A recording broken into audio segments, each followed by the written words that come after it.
biggest thing in terms of getting you prepared for this exam and getting this score is, well, salam everyone, my name is Ayah, and today I will be telling you a little bit about how to get a 1500 on the SAT, strictly self-studying and also really affordable and realistic. So if you're interested in finding out how to get there, how to get started, then just keep on watching. My very first tip is you can't start studying for the SAT without knowing where you're at first. So you need to take a test, and as much as it sucks, I know, you need to take the full test that you're planning to take, whether it's the SAT or the SAT with essay. You need to do it following their timing guidelines. I suggest doing it on paper because I know that I had timing issues because I studied strictly, for the most part, online, took online practice tests and did everything online. So I know that when I took my first PSAT, I really struggled with timing in the sections that took longer, like this 65-minute section. That took me a lot longer. I had a lot of questions left over, and that was because I wasn't accustomed to taking the test on paper, and it really is a different experience.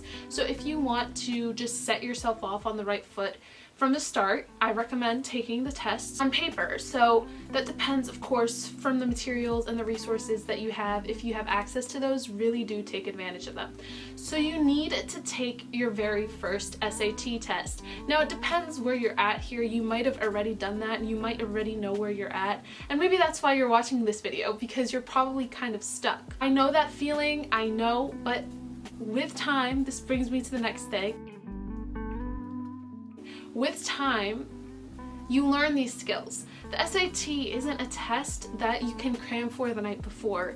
It's not testing you, well, for some parts it is testing you from your knowledge, how to apply that knowledge. That's mostly the math section. But for the reading and writing part, the reading comprehension part, this is not something that you can cram for. This is something that you have to actually work at over time. So you really need to practice. Now I'm going to give you some helpful resources for practice, just for everything with the SAT, and these are very affordable resources. First of all, my first resource is Khan Academy. This is a resource that is linked with Collegeboard, so it's very accessible, and actually you can get a scholarship from Collegeboard once you complete a certain amount of practice tests or hours, I believe. But really putting in time on Khan Academy will help improve your score, definitely will. They give you practice tests. I believe practice tests 5 to 8 are actually previously administered Collegeboard SAT exams. So those are resources that you want to treat with care. Do not take these tests like you're going to do one section in the morning and then you're going to do the next week the rest of the sections. Take them, my biggest advice, take them, timing yourself, set 4 hours to take these tests. You can cut time as you're going. You can always cut time as you're going. I know with taking them online, it can be shorter, you know, you're accustomed to being on the computer, maybe you're not, but for many of us, we are accustomed to always being online, and so it's faster for us, right? However, you know, you really should not be splitting up the time that you take one test, because this will negatively impact the way you time yourself for the SAT. You want to practice taking it as if you're taking the real test in order to prepare yourself even better for the exam, and I promise it will work out better for you if you do so, and it's even better if you do it on paper.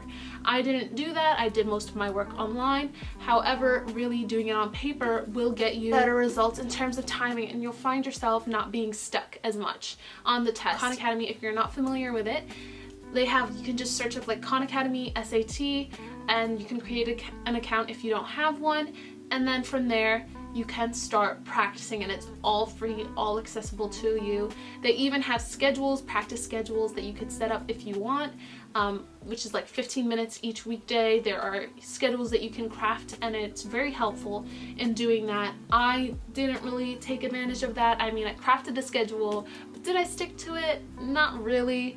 It depends what works for you. If you're a schedule person, if you're a very organized person and you'll stick to it and you know you will, then go ahead and do that. The one bad thing about Khan Academy is their practice. So it's good in terms of giving you practice. However, the questions that they ask are not really, you'll even notice they're not like the questions that you had on the test that you just took if you're practicing. A lot of the times the questions that they have, if you're practicing for a specific section, like I'm practicing, for example, grammar rules, maybe I'm practicing conjunctions or where commas are put. I'm practicing that. The questions are very similar to one another, and they're not like what you're going to see on the exam. And that's because these practice questions were not given to Khan Academy by the College Board. So these are basically Khan Academy crafted questions that aren't, simulated or exactly simulated on the exam. And you want to take the practice questions, you want to do practice questions that you're going to see on the exam, so you're actually prepared for that. So that's the one bad thing. That's my little advice. I would say, if you can, don't just rely on Khan Academy. They have great practice tests, and for that you should really be using your time wisely. But don't rely on it strictly for all your practice, because other resources will be able to help you more and also really boost your score. So while it's a great resource, take advantage of it. Take advantage of the tests. They have timed mini sections that are great because it jumbles the questions. So even if they don't simulate it, essentially, they're still timing you and, getting you accustomed to maybe working a little faster.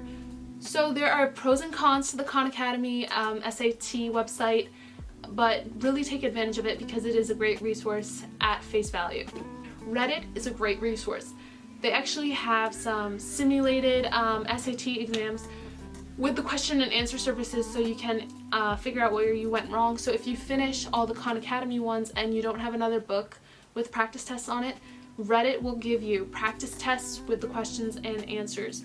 So take those tests, time yourself, follow the SAT exam timing, and then you will be able to correct your answers and practice even more. So if you want to improve your math scores, this book will definitely do it for you. I think this book was around $30 to $40, and the book I'm talking about is the College Pandas SAT Math Advanced Guide and Workbook. This is the second edition, and it's by Nielsen Fu. So you can get this book on whatever platform you want, Amazon, eBay. So I would say spending about 1 or 2 hours doing math exercises per week, per day sometimes. It depends on how much time you have. Over the summer, I definitely did a lot of my work with this book. This isn't the sole reason that you would be doing well on the SAT. What matters is that you get resources that you feel you can do well with, that you feel are challenging you, because you need to be challenged. This is how your skill set will improve. And also, for more resources, something that I recommend is, depending on where you live, but if you have a local library and you have like an ordering system, I know my library does, and I'm very fortunate to have that. They have some SAT books, workbooks available. Obviously you can't write in those either, but they do give you practice tests and practice problems. I know my library has the Princeton Review one, and it comes out every year, and they always get them, and those are very helpful for, if not for practice tests or practice problems, for different techniques. I recommend trying out a bunch of different techniques to see what works best for you. I know there's like the letter of the day technique for if you don't know what the answer is to a question, you can make an educated guess, or you could pick the letter of the day. These are some spontaneous, different styles to approaching the SAT, and they're all available to you in these books. Go to your library. Go to your library's catalog if they can order from other libraries, if that's a possible resource to you. Ask your community. You have people who are older than you who have finished their SATs, and they probably do have some leftover books, so reach out to them.